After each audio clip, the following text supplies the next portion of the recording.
آداب تلاوت۔ کتاب و سنت میں بیان کردہ فضائل اور فوائد ہمیں تبھی حاصل ہو سکتے ہیں جب ہم تلاوت کے آداب کو ملحوظ رکھتے ہوئے تلاوت کریں۔ تو آئیے چند آداب تلاوت بھی ذہن نشین کر لیں۔ نمبر 1، ناچیز کی نظر میں تلاوت کا پہلا اور بنیادی ادب کلام اللہ کی عظمت کا استحضار ہے۔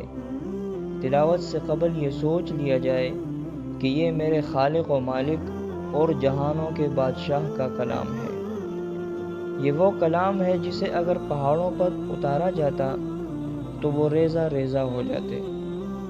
اس کلام کو بادشاہوں کے بادشاہ نے فرشتوں کے سردار کے ذریعے انبیاء کے سردار علیہ السلام کے قلب مبارک پر نازل فرمایا، اور یہی وہ ادب ہے جسے سب سے زیادہ نظر انداز کیا جا رہا ہے۔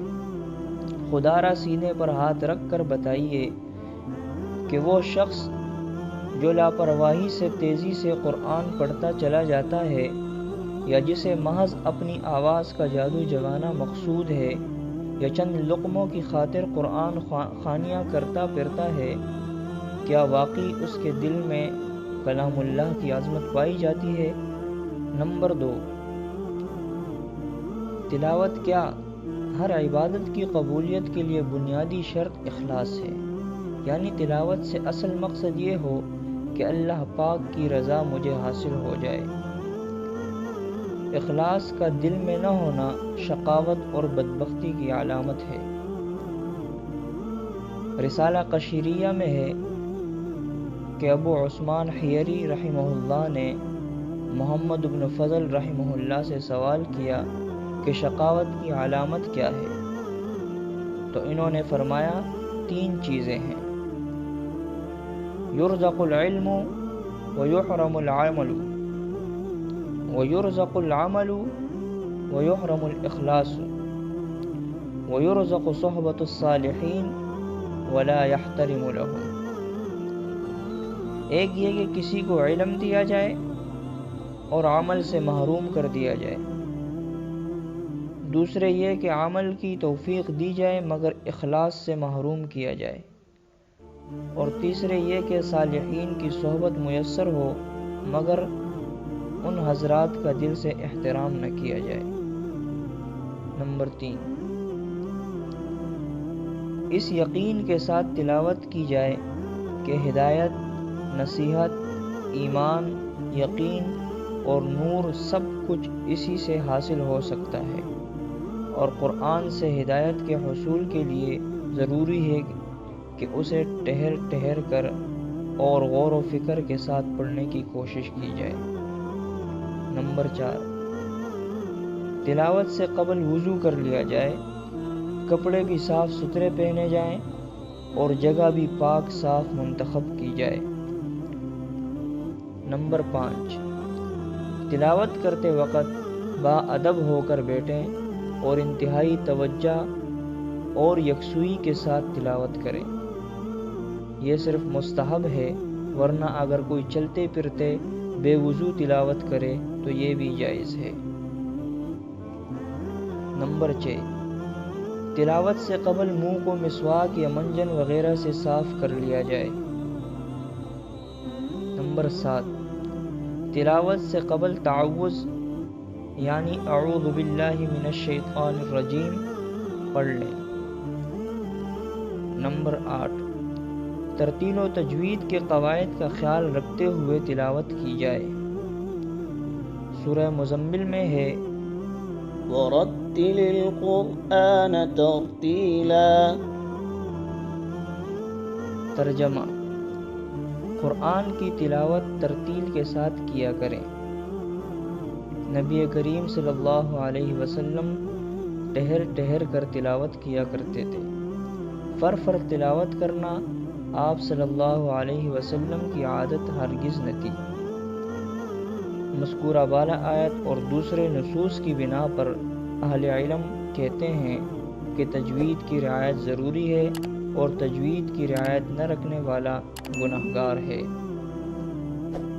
نمبر 9، دوران تلاوت معانی پر غور و فکر کرے، کیونکہ قرآن کریم کے نزول کا مقصد یہی ہے۔ سورہ صاد میں ہے، کتاب انزلناه الیک مبارک لیدبروا آیاته۔ ترجمہ: ہم نے یہ کتاب آپ پر اسی لیے نازل کی ہے کہ لوگ اس کی آیتوں میں غور و فکر کریں۔ امام غزالی رحمہ اللہ نے احیاء العلوم میں قرات کے اعتبار سے لوگوں کی 3 قسمیں بیان کی ہیں۔ پہلی قسم کے لوگ وہ ہیں جو محض زبان سے تلاوت کرتے ہیں مگر ان کے دل غافل ہوتے ہیں۔ ان کی تلاوت ناقابل اعتبار ہے۔ مومن کی شان سے یہ بہت بعید ہے کہ وہ ایسی قرات کرے جس کا دل پر کوئی اثر نہ ہو۔ دوسری قسم کے لوگ وہ ہیں جو زبان سے قرات قرآن کرتے ہیں اور ان کا دل حاضر رہتا ہے۔ انہیں شریعت کی اصطلاح میں اصحاب الیمین کہا جاتا ہے۔ تیسری قسم کے لوگ وہ ہیں جن کا دل پہلے متاثر ہوتا ہے اور معانی کی طرف سبقت کرتا ہے، پھر زبان دل کی ترجمانی کرتے ہوئے قرات کرتی ہے۔ یہ مقربین کا مقام ہے۔ نمبر 10، تلاوت کرتے ہوئے حسب موقع آواز بلند بھی کی جا سکتی ہے اور پست بھی کی جا سکتی ہے۔ بلا ضرورت گلا پاڑ کر پڑھنا ہرگز مناسب نہیں، خاص طور پر جب کہ ہمارے بلند آواز سے پڑھنے سے کسی کی نماز میں خلل آتا ہو یا بیماروں وغیرہ کو تکلیف ہوتی ہو۔ عام حالات میں انفرادی تلاوت میں درمیانی آواز سے پڑھنا زیادہ مناسب ہے۔ نمبر 11، ظاہری طہارت کے ساتھ باطنی طہارت کا اہتمام بھی ضروری ہے۔ حضرت مجدد الفسانی رحمہ اللہ فرماتے ہیں کہ کوئی صوفی قرآن کے برکات حاصل نہیں کر سکتا جب تک کہ اس کا نفس رذائل اور گندگیوں سے پاک ہو کر فنا نہ ہو جائے۔ نفس کے فنا سے پہلے بھی قرآن کریم کی قرات نیک بندوں کے اعمال میں سے ہے، مگر نفس کے اثرات اور رذائل دور ہو جانے کے بعد تو قرب اللہ کے سارے مراتب تلاوت قرآن ہی سے حاصل ہوتے ہیں اور ان مراتب کا دروازہ کھل جاتا ہے۔ نمبر 12، اگر وقت اور سہولت ہو تو مصحف کو دیکھ کر تلاوت کیا کرے، کیونکہ اس میں استحضار، یکسوئی اور غور و تدبر کا موقع زیادہ ہوتا ہے۔ یوں بھی ایسا کرنے سے دوہرا اجر حاصل ہوتا ہے۔ تلاوت کرنے کا اجر الگ اور مصحف کو چھونے اور دیکھنے کا اجر الگ ملتا ہے۔ حضرت عمر رضی اللہ عنہ اپنے گھر میں تشریف لاتے تو قرآن مجید کھول کر اس میں تلاوت کرتے۔ حضرت عثمان رضی اللہ تعالی عنہ کی وفات ہوئی تو آپ کا قرآن مجید کثرت تلاوت کے سبب بوسیدہ ہو کر پڑھ چکا تھا۔ یہ بات تو صرف ادب اور استحباب کی ہے، وگرنہ چلتے پھرتے اور اٹھتے بیٹھتے بھی تلاوت کی جا سکتی ہے۔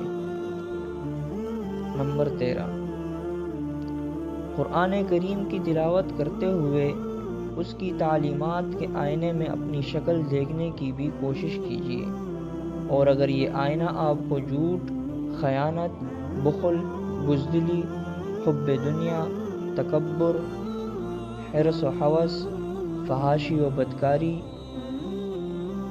اور جور و جفا جیسے داغ دبے دکھائے تو خود اسی آئینے سے ان کا علاج دریافت کر کے انہیں دور کرنے کی کوشش کیجیے، کیونکہ قرآن کریم دنیا کا سب سے سچا آئینہ بھی ہے اور بے مثال حکیم اور طبیب بھی۔ خدا را اس آئینے پر اپنی غفلت اور جہالت کا پردہ ڈالنے کی کوشش ہرگز نہ کیجیے۔ نمبر 14، کوشش کیجیے کہ قرآن کریم خوبصورت آواز میں پڑھا جائے۔ ابن حبان کی روایت ہے، زینوا القرآن باصواتکم۔ ترجمہ، اپنی آوازوں سے قرآن کو مزین کرو، یعنی اس انداز سے قرآن پڑھا جائے کہ سننے والوں کو اچھا لگے اور ان کے دل متاثر ہوں، جیسا کہ حضرت جابر رضی اللہ عنہ سے روایت ہے کہ رسول اللہ صلی اللہ علیہ وسلم نے ارشاد فرمایا، قرآن کریم کو اچھی آواز سے پڑھنے والا وہ ہے کہ جب اسے پڑھتے ہوئے سنو تو یہ سمجھو کہ اس پر اللہ کا خوف طاری ہے۔ اچھی آواز سے پڑھنے کا مطلب یہ ہرگز نہیں کہ بہت تکلف کیا جائے، جبکہ دل میں نہ عظمت کا احساس ہو اور نہ اس کی تعلیمات کا کوئی اثر ہو۔ حضرت حذیفہ رضی اللہ عنہ فرماتے ہیں کہ بعض منافق قرآن کریم بہت زیادہ پڑھتے ہیں، کسی الف یا واو کو نہیں چھوڑتے، زبان کو منہ میں ایسے پھراتے ہیں جیسے گائے اپنے منہ میں زبان گھماتی ہے، مگر وہ ان کے حلق سے نیچے نہیں اترتا۔ نمبر 15، تلاوت کے دوران مختلف مضامین کے اعتبار سے مختلف اثر لینے کی کوشش کیجیے۔ جنت اور بشارت کی آیات پر چہرے پر خوشی کے اثرات ہوں اور جہنم اور عذاب و وعید کی آیات پر آنکھوں سے آنسو بہہ پڑیں، یا کم از کم غم کی کیفیت تو ضرور ہی طاری ہو جائے۔ قرآن کریم میں ہے، جب اہل ایمان کے سامنے تلاوت کی جاتی ہے تو سجدے میں گر کر روتے اور عاجزی ظاہر کرتے ہیں۔ نمبر 16، عربی زبان بڑی نازک زبان ہے اور قرآن میں اس کی نزاکت اور بھی بڑھ جاتی ہے، لہذا تلاوت کے دوران صرف زبر، زیر اور غنہ مد ہی نہیں، علامات وقوف کی بھی خوب رعایت کی جائے، کیونکہ اگر کوئی عمدن وقوف کی رعایت نہ کرے تو اس کی تلاوت ثواب کے بجائے عذاب کا ذریعہ بن سکتی ہے، اور ایسا شخص ایمان سے کفر کے درجے تک بھی پہنچ سکتا ہے، جیسے آیت کریمہ فبہت الذی کفر واللہ لا یہدی القوم الظالمین میں اگر کوئی واللہ پر جان بوجھ کر وقف کرے تو اس کے کفر میں شبہ ہی کیا باقی رہ جاتا ہے۔ نمبر 17، تلاوت ایک ایسی عبادت ہے جو دن اور رات کے اوقات میں کسی وقت بھی کی جا سکتی ہے، لیکن نمازوں میں اور بالخصوص تہجد کی نماز میں اس کی تلاوت زیادہ موجب اجر و ثواب ہے۔ نمبر 18، ختم قرآن کے سلسلے میں اسلاف کے معمولات مختلف ہیں، بعض ایک دن میں، بعض 3 دن میں اور بعض ایک دن میں کئی بار ختم کر لیتے تھے، لیکن بہتر یہ ہے کہ 7 روز میں قرآن ختم کیا جائے، کیونکہ حضرت صلی اللہ علیہ وسلم نے حضرت عبداللہ ابن عمر رضی اللہ عنہما کو ہر 7ویں روز ختم کرنے کا فرمایا تھا۔ علاوہ ازیں حضرت عثمان، زید بن ثابت، عبداللہ ابن مسعود اور ابی ابن کعب رضی اللہ عنہم جیسے جلیل القدر صحابہ کا معمول ہر جمعے کو ختم کرنے کا تھا۔ یہ حضرات ہر روز ایک منزل پڑھ لیتے تھے، یوں 7 دنوں میں قرآن کریم ختم ہو جاتا تھا۔ نمبر 19، بہتر یہ ہے کہ نماز میں قرآن ختم کیا جائے اور اس دن روزہ بھی رکھ لیا جائے تو بہتر ہے۔ ختم کرنے کے ساتھ سورہ بقرہ شروع کر کے وَأُولَئِكَ هُمُ الْمُفْلِحُونَ تک پڑھنا مستحب ہے۔ نمبر 20، ختم قرآن کے آداب میں سے ہے کہ دوسروں کو بھی بلا کر اجتماعی دعا کی جائے، کیونکہ قبولیت دعا کے اوقات میں ایک وقت ختم قرآن کا بھی ہے۔ مسند دارمی میں حضرت حمید الاعرج سے روایت ہے، من قرأ القرآن ثم دعا امن على دعائه 4000 ملک۔ ترجمہ: جو شخص قرآن پڑھنے کے بعد دعا کرتا ہے تو 4000 فرشتے اس کی دعا پر آمین کہتے ہیں۔